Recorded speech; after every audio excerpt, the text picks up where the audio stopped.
So this story is unbelievable. Well, I say it's unbelievable, but it is kind of believable given what we know about the Catholic Church and what they did. So this is in the Houston Chronicle. Bombshell 400-page report finds Southern Baptist leaders routinely silence sexual abuse survivors. They say for 20 years, leaders of the Southern Baptist Convention, including a former president now accused of sexual assault, routinely silenced and disparaged sexual abuse survivors, ignored calls for policies to stop predators, and dismissed reforms that they privately said could protect children but might cost the SBC money if abuse victims later sued. Those are just a few findings of a bombshell third-party investigation into decades of alleged misconduct by Southern Baptist leaders that was released Sunday, nearly a year after 15,000 SBC church delegates demanded their executive committee turn over confidential documents and communications as part of an independent review of abuse reports that were purportedly mishandled or concealed since 2000. Abuse reports that were reportedly mishandled or concealed since 2000. The historic, nearly 400-page report details how a small, insular, and influential group of leaders singularly focused on avoiding liability for the SBC to the exclusion of other considerations to prevent abuse. The report was published by Guidepost Solutions, an independent firm that conducted 330 interviews and reviewed 2 decades of internal SBC files in the 7-month investigation. Quote, survivors and others who reported abuse were ignored, disbelieved, or met with constant refrain that the SBC could take no action due to its structure, even if it meant that convicted molesters continued in ministry with no notice or warning to their current church or congregation. Guidepost report concluded, Jesus Christ. Jesus Christ. Here we go again. Again, this is just like the Catholic Church. Guidepost investigated the SBC's 86-member executive committee, the convention's highest governing entity. The firm's investigators had unprecedented access to the SBC's leadership and reviewed thousands of internal documents, including previously confidential communications between SBC lawyers. The investigation sheds new and unprecedented light on the backroom politicking and deceit that had stymied attempts at reforms and allowed for widespread mistreatment of child sexual abuse victims. And it exhaustively corroborates what many survivors have said for decades. The Southern Baptist leaders downplayed their own abuse crisis and instead prioritized shielding the SBC and its hundreds of millions of dollars in annual donations from lawsuits by abuse victims. So they're going to go on here. Yeah, let me read you this portion because the fact you get out of here is astonishing. A small group of SBC leaders routinely misled other members of the SBC's executive committee on abuse issues and rarely mentioned the frequent and persistent warnings and pleas for help from survivors. Fearing lawsuits, leaders similarly failed to inform the SBC's 15 million members that predators and pedophiles were targeting churches. Predators and pedophiles were targeting churches. Longtime SBC leaders kept a private list of abusive pastors and ministers, despite claiming for years that such an idea was impractical for stopping predators and impossible to adopt because the SBC's decentralized structure. Compiled since 2007, the roster contained the names of 703 offenders, most with an SBC connection. A few still work at churches in the SBC or other denominations. So understand what went on here. Not only was there systemic abuse from people in the Southern Baptist Church, the leaders of the Southern Baptist Church knew the abusers, had a list of the abusers, and not only did nothing, they did less than nothing, they facilitated the crimes. Because they ended up doing exactly what the Catholic Church did, which is if there was an accusation, maybe they leave it alone and don't do anything. Or if there was an accusation and there was evidence of it, maybe they just shuffle them to another church. And then they turn around and have this argument of like, no, we're not like the Catholic Church, because we don't have a very strong centralized organization like the Catholic Church does. And so really we get to wash our hands of all of it because there is no formal leadership here. Unbelievable. 703 sex offenders, 703, were leaders of churches. How many victims did they create? How many victims did they create? Is it thousands? Is it tens of thousands? Let me give you this here. So this is in Christianity Today. So my guess would be Christianity Today is a very pro-Christianity outlet, wouldn't you say?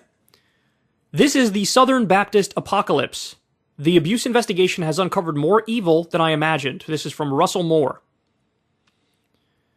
They were right, I was wrong to call sexual abuse in the Southern Baptist Convention a crisis.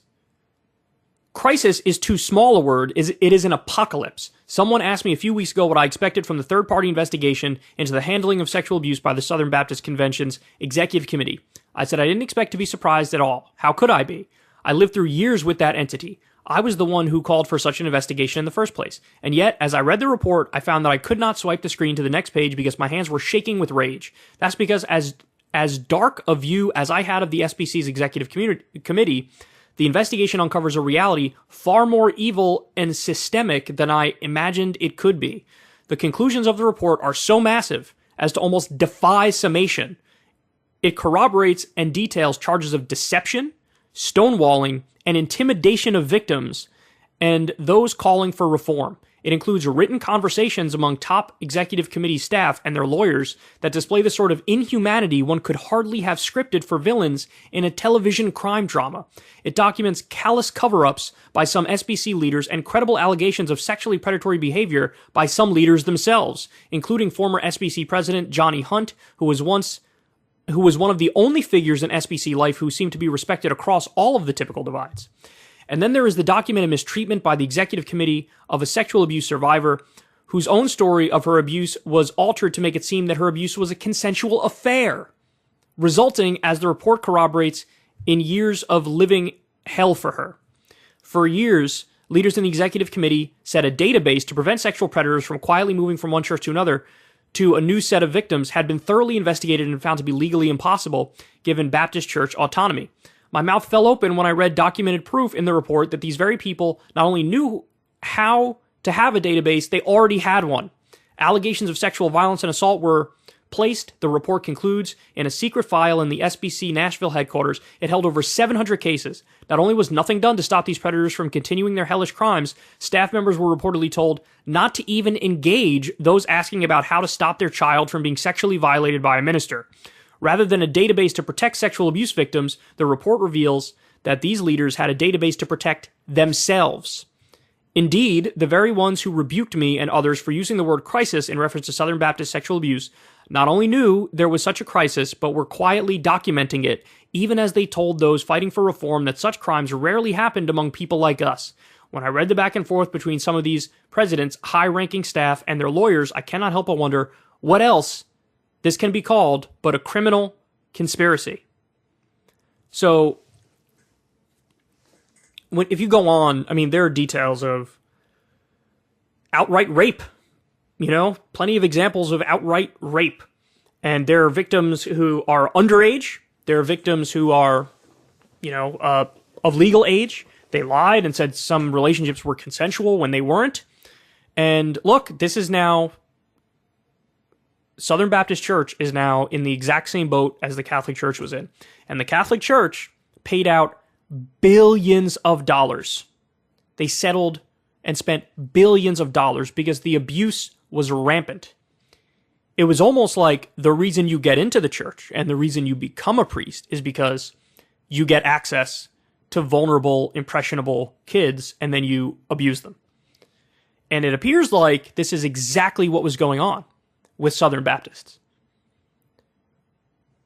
Gotta ask yourself, man, why is it that this organization and these organizations, these churches, tend to attract predators? Is it simply because of the access to impressionable underage kids? Where, whatever you teach, you have some religious class that they all come to, and then you slowly groom them and take advantage of them? But these people hold themselves up as the paragon and the height of virtuousness and moral values. And then secretly they're doing this. I hope that they get sued to the high heavens. And I hope that these 700 plus predators get locked up. And I hope the victims get a payday as well as seeing the perpetrators get locked up. They say it's the Southern Baptist apocalypse. So look, my only question now is, number one, what will the justice be? But number two, what the hell's going on at all the other churches?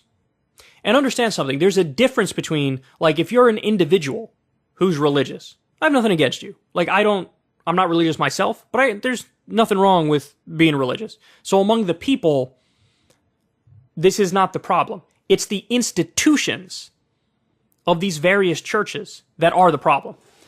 And the institutions like to cloak themselves as if they're the most holy. But really, they're the most corrupt, and they're the most depraved. And they hide behind this shield or this veil of seriousness and ethics to then be the most unethical and the most predatory. And this is a classic example of it right here. So look, this is a bigger story than it's being given credit for. I mean, it's not getting nearly as much coverage as I would have hoped it was going to get.